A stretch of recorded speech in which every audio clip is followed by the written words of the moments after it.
Let's Hi, go. what's up, everybody? Barstool Mintzy, joined by Peyton Shot, and getting ready for, I can't believe we're saying this, week 5 of SEC baseball. It flies in a hurry, but Peyton, some real serious series this weekend. I mean, as there always are in this league, when you could argue that 14 of the 16 teams are really good. But man, we got some matchups this weekend. How are you doing? I'm doing great. We have some matchups this weekend, but last weekend there were some really good matchups too. I mean, we can't forget about Texas against Georgia. That was unbelievable. A&M hopefully turning this thing around. LSU's big series against OU. I thought Auburn looked really good, and of course, Ole Miss is still rolling. So, yeah, a bunch of topics to get into. We'll hit some on the teams as we hit the series, but we're taping this on Thursday. Couple series start tonight. I'm very interested, and I want to talk about this A&M thing. All right, South Carolina's at Texas A&M this weekend. All right, A&M. This is what makes college baseball and baseball the most unique sport. They get no hit Friday night at Tennessee, 10-0. Liam Doyle throws was part of his second no-hitter of the year for Tennessee. A&M's 1-9 in the SEC at that point, and just the season's a total disaster. And Tennessee had one SEC loss, hottest team in the league, number 1 in the country. And then Saturday, they play a doubleheader in Knoxville. And keep in mind, this is a rematch of the national championship. Here. Well, going back to it, the SEC baseball series start tonight. I'm very curious and want to talk about the situation in College Station, Texas. Because you look at Texas A&M, preseason number 1, shit ton of talent. They lost Coach Schloss to this and their pitching coach, Max Weiner. Promote Coach Early, the hitting coach. All start to the year, everything that could go wrong. Bunch of injuries. That Tennessee last weekend, rematch the national championship series. They get beat 10-0 Friday. They get no hit by Liam Doyle. Get run ruled. They fall to 1-9. They're on the road against the number 1 team in the country. I mean, by all accounts, you could argue the season's over at this point. And I don't know what the hell happened overnight. And this is why baseball is such a unique sport. But A&M came out Saturday and completely different team. They sweep Tennessee in a doubleheader on their home field when Tennessee had one SEC loss. And not just they sweep them, they beat the crap out of them. They beat them 9-3 and 17-6 in these 2 games to get back to 3-9. Then they came out and beat Sam Houston State 11-1 midweek. A&M's got some healthy guys back, including Caden Sorrell. I'm buying in. I'm just going to say it. I've seen this deal in baseball. You were a part of it. You know it more than me. Mississippi State was 2-7 in 2021 in the SEC, won the national title. Ole Miss was 1-8 in 2022, came back and won the title. A&M's 3-9 right now, but they got a crap ton of talent. They're hosting a bad South Carolina team at home this weekend. But I took them 50-1 to win the national title this week. I've seen this in baseball where you just get hot. They got a lot of talent. I'm not saying they're going to be a host of regional or anything, but if they can get to 12-18 in the SEC, they'll get in the NCAA tourney, and you just never know. Am I out of my mind? I don't think you're completely out of your mind. They obviously have to win out basically the rest of this year now, which is not unheard of, and they can definitely do it. They have the talent to do it. I think that honestly, maybe a hot take here, I think the season kind of turned around when Early got fired up and was yelling and got into it with Kentucky. I don't know if you saw that, but they were getting into it. And it kind of I feel like you needed that spark. You needed some sort of something to get you going. And then you look that first game against Tennessee. It was all right, here we go again. It's another run rule. A&M's just out of it. They suck this year. Then bam, then they got it rolling. So I hope they can do it. I think it'd be really cool. Yeah, well, like I said, they're 3-9 SEC now.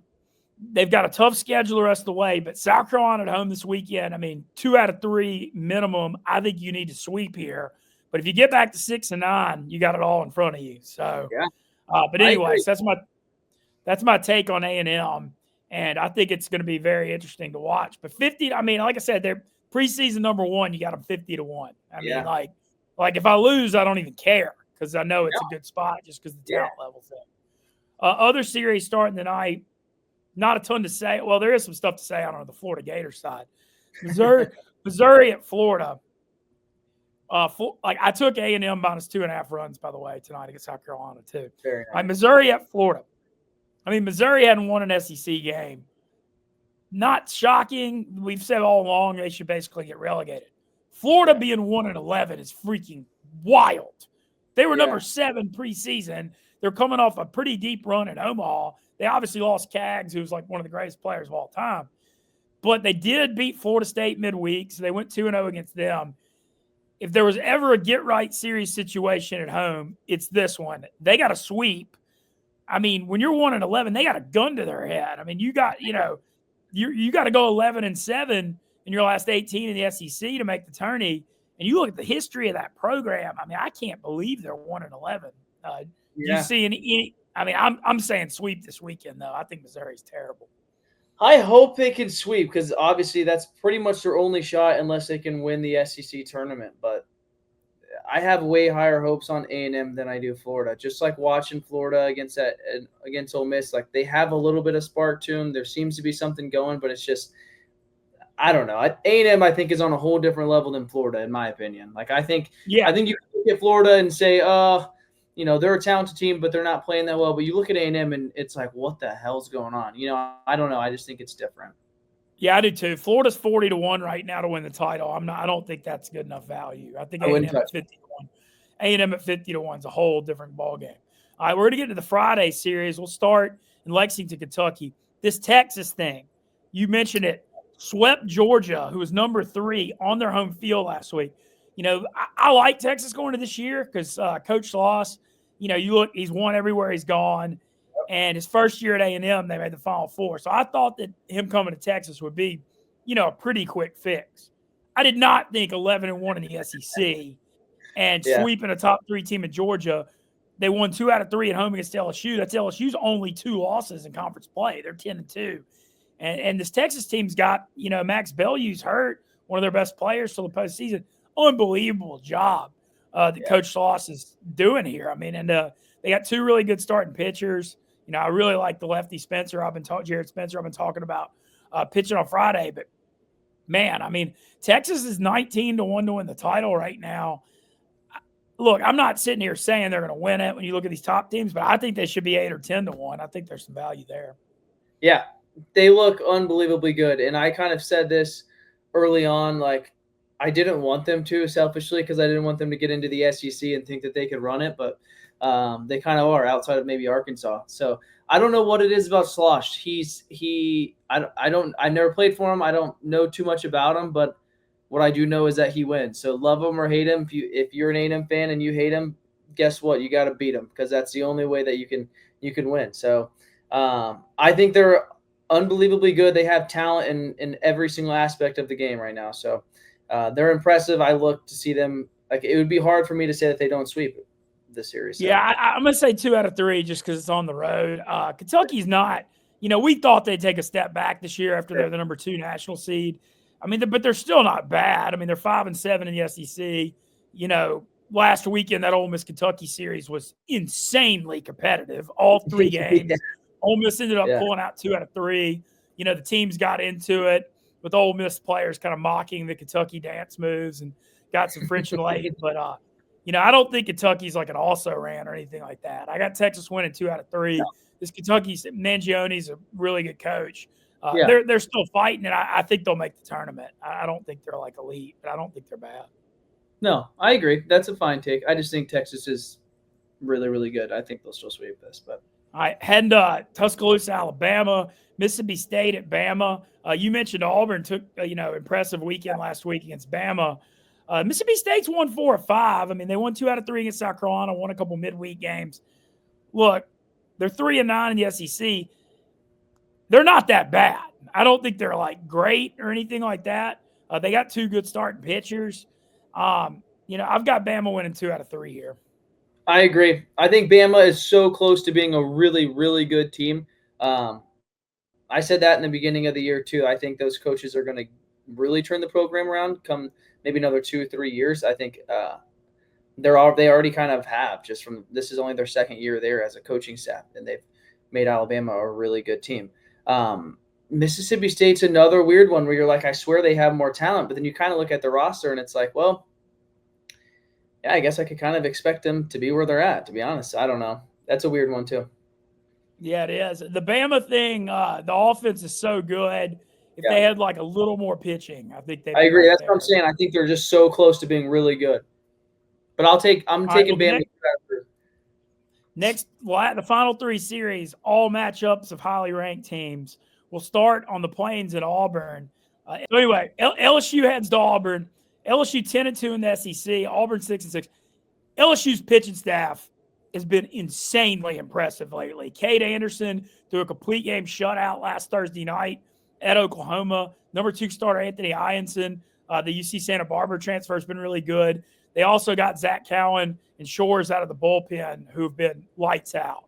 And that pitching staff's really got it rolling. They're saying Cade Anderson, a projected top 5 pick, or like number 5 prospect right now. And then, so when you look at this matchup, you got a team in Auburn that can score a lot of runs against an LSU pitching staff that's really good. So I think you're going to have a very hotly contested series here. I got LSU pulling 2 out of 3 out, but I think it's going to be a damn good series. Yeah, I would agree. I said this last week, like LSU's offense is kind of underrated right now. I mean, you look at Jared Jones, he was your SEC Player of the Year pick, right? I mean, he's still crushing. He's crushing it, and he's doing really well. Like that team, they put up numbers really, really well. I think they just get overlooked a little bit by Tennessee just because Tennessee's numbers are unbelievably good. But I do think LSU takes this series too as well. Yeah, no. When you look at that, I'm talking all about the pitching staff. But Derek Curiel, the freshman outfielder, really good. Dickerson, the second baseman transfer from Utah Valley or Tech, I don't know, one of the Utah schools. He's been awesome. I mean, this LSU team, super, super serious. And you look at them; they're 10-2. They're only 2 losses at Texas. Losing 2 out of 3 at Texas, I don't think is like necessarily a bad thing. No. So I agree. I think they're super elite. I think they're one of the, there's 3 really elite teams in the SEC, and I think they're LSU, Tennessee, and Arkansas. Yeah, and I think LSU gets this done. All right, let's talk about this Oxford, Mississippi series. Come on now. Number 5, Tennessee. Number 6, Ole Miss. Look, you and I were both big on the Rebs bounce back season coming in. I didn't think number 6 in the country level. They're 8-4 in SEC. Hunter Elliott's been what we thought he could be, stabilizing the Friday night. But the lineup's scoring a lot more runs than I thought they would. And they hit on Ron Mormon in the transfer portal. Judd Utermark has stepped up to be the guy, the potential guy they thought he could be. Hayden Federico at the top of the order is always on base. Luke Hill's hitting. I mean, it's really impressive what they've become. I still think they might be overachieving just a touch. Like, I think Ole Miss is like a top 15, top 20 team. I don't know if they're like number 6 in the country good. But they're hosting Tennessee, and the storylines this weekend just all over the place because Liam Doyle turned into one of the best pitchers in the country, pitched for Ole Miss last year. Now he comes back to Swayze on Friday night. Liam Doyle versus Hunter Elliott. What a pitching matchup. Swayze sold out. And then also Andrew Fisher coming back, who was Ole Miss's slugger last year. He's been bashing the cover off the baseball for Tennessee. You got drama, you got storylines, you got it all in this series. How do you think this thing goes down? This is going to be such a fun series. There's so much I've been looking on Twitter, and there's so much hate from these 2 guys. It's funny. I don't exactly get it just because, like, I transferred, so it's whatever. But, like, I love seeing this matchup. I love Hunter Elliott against Liam Doyle. That's going to be it's like a matchup of the year. It's going to be really fun. Swayze, I hope, is unbelievably loud and packed. Give me Swayze. Give me Swayze on a Friday night. Ole Miss wins. We'll win the series. That's the same thing I said a couple weeks ago. If we can win this Friday game, we'll win the series. I really do think so. Yeah, I keep going back and forth on the Tennessee or Ole Miss 2 out of 3 thing, but I'm a homer. You're a homer. Give me the Rebs winning 2 out of 3. I'm going to like the under Friday night, whatever it is, with Doyle and Elliott pitching, just because of that pitching matchup. I kind of see the Friday game being like a 3-2, 4-3 type deal either way. And then I think you'll see it get freaking wild on Saturday and Sunday. I think you could, I'm going to be looking to bet some totals in that series, but I am curious, though, the Tennessee thing, what kind of effort are we going to see coming off that Saturday because they might come out a little pissed off after whatever the hell happened against A&M last week. Yeah, that is true. That is true. I just think if we can figure out our Saturdays, that'd be even better. But if we can get that Friday game in, we're good to go. Yeah, man. I don't know. This Ole Miss, like I said, the offense, Mitchell Sanford's also been a huge blessing. And then Luke Ching at short has solidified the shortstop thing. I mean, it's just kind of all coming together. We'll see. Put up 29 runs against Alcorn State yesterday.